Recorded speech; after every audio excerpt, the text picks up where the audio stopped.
In that tutorial, you are going to learn how to implement your own generic stake in Java with Eclipse. In computer science, a stake is an abstract data type that serves as a collection of elements with two principal operations: push, which adds an element to the collection, and pop, which removes the most recently added element that was not yet removed. The order in which elements come off a stake gives rise to its alternative name, LIFO, for last in, first out. The implementation of our stake in Java will use an array to store elements. Our class will be generic, so we could create stake of integer or stake of string, for example. To represent the external behavior of our stake, we define an interface. Our stake implementation will offer push and pop methods, but also contains size, clear, and isEmpty methods to users. We create an interface with these methods and the generic parameter t.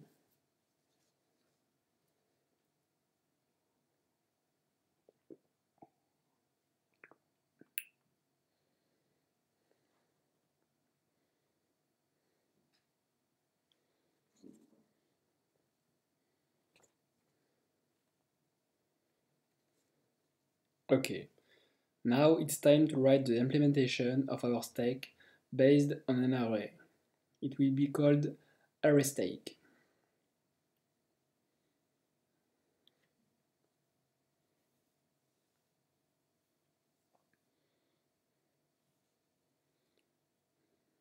We implement the iStack interface.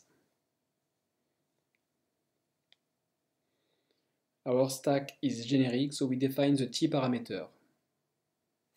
And we implement all the methods of the interface.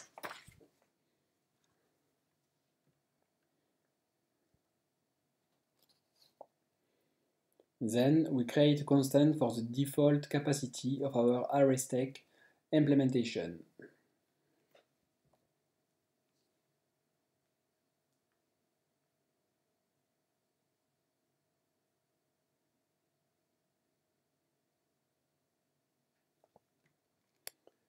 Then we define an array of t elements to store the generic elements, and two fields for the size, which will be used to define the current size of the stack, and the capacity for the capacity of the stack array.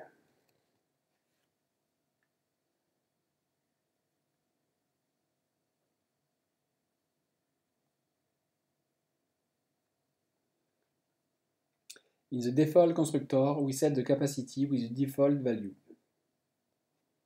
We construct the array which will be used to store the elements of our stack array implementation.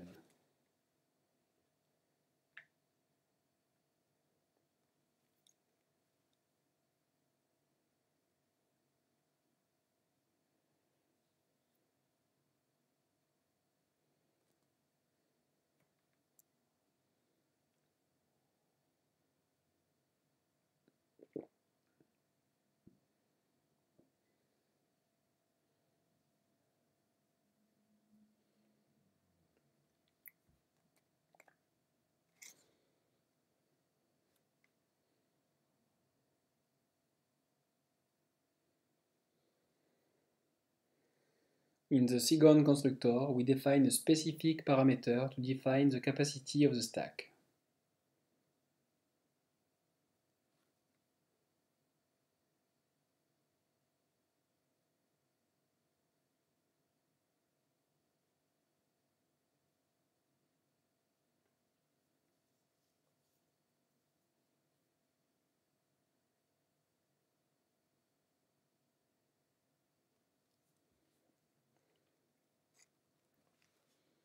Then we implement the push method.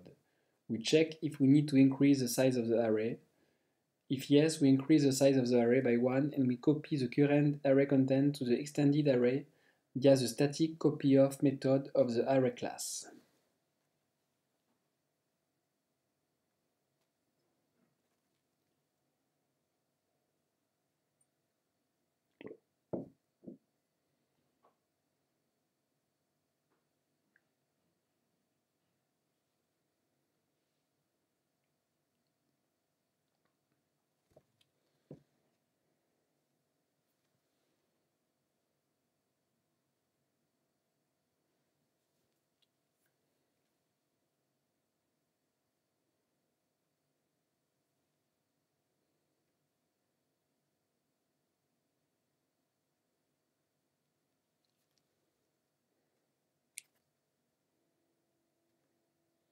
Now we implement the pop method. If the size of the array stack is equal to 0, we return null value.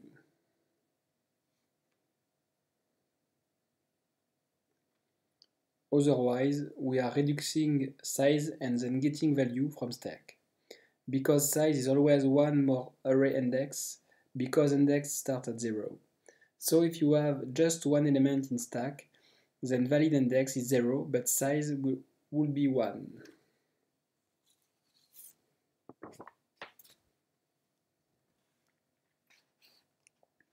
We make sure you dereference element at top of the stack to prevent memory leak in Java. Then we are shrinking array if it's too big.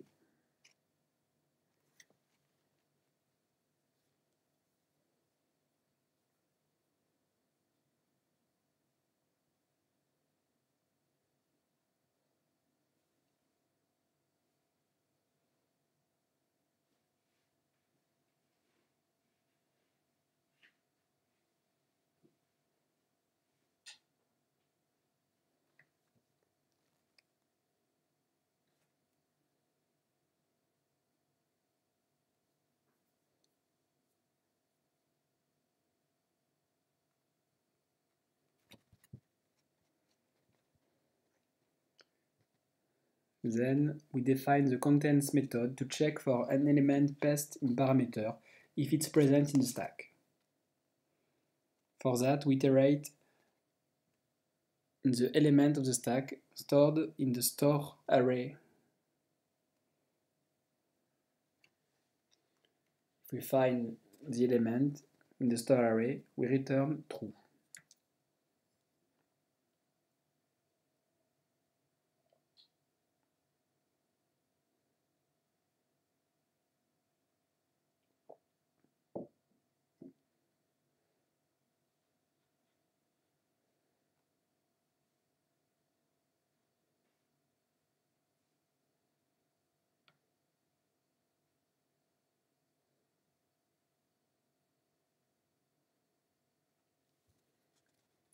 The size method will be used to return the current size of the stack.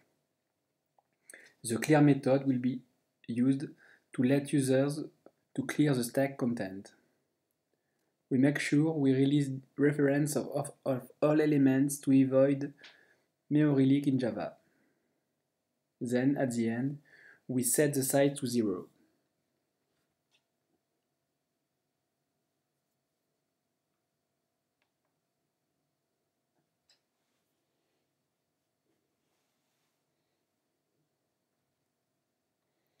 The isEmpty method returns true if the size of the stack is equal to 0.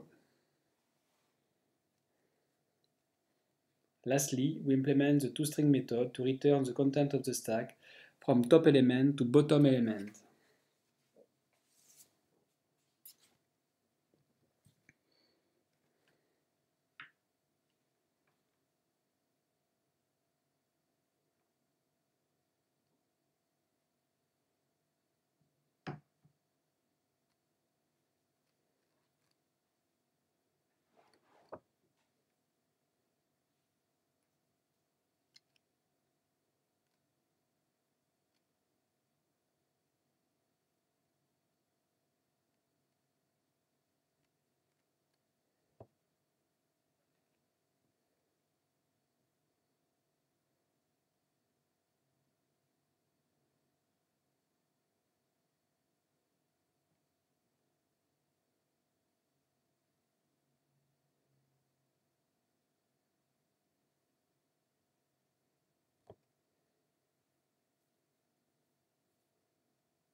Now it's time to use our ArrayStack implementation in real conditions. We define the main method and we write some lines to use our stack. we create a stack of integers and we are pushing some values like 10 or 20.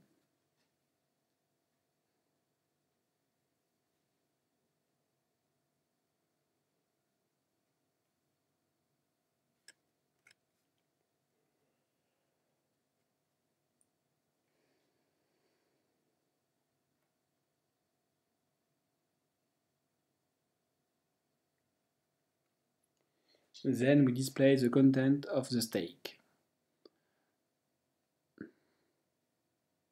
We can run our application to test our stack of integers.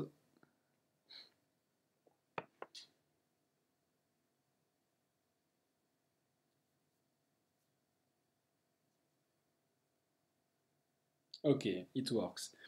Now we push a new values 50 and we pop the value and we print the value to the console. And we display again the content of the stack of integers to check if the value has been popped correctly.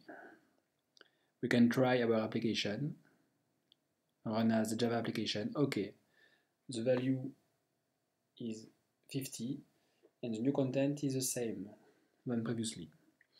Now we display again the content of the stack. We define a stack of strings and we push some value.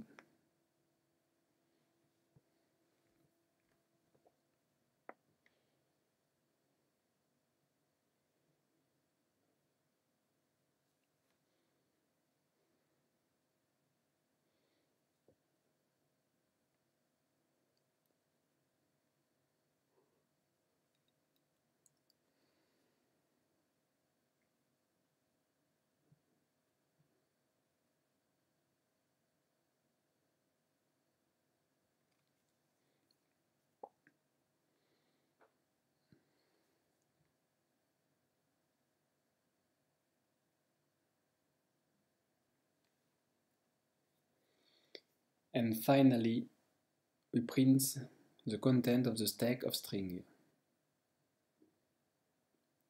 We can try our program to check the behavior for the stack of string. Okay, the values are correctly displayed from top to bottom elements.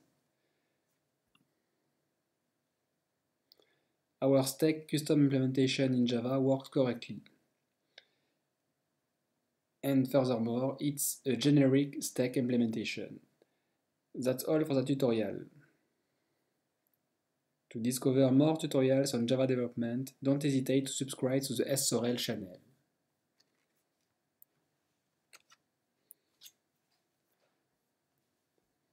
If you want to contribute to the SSOREL channel, don't hesitate to send me your ID or video on Java or Android development.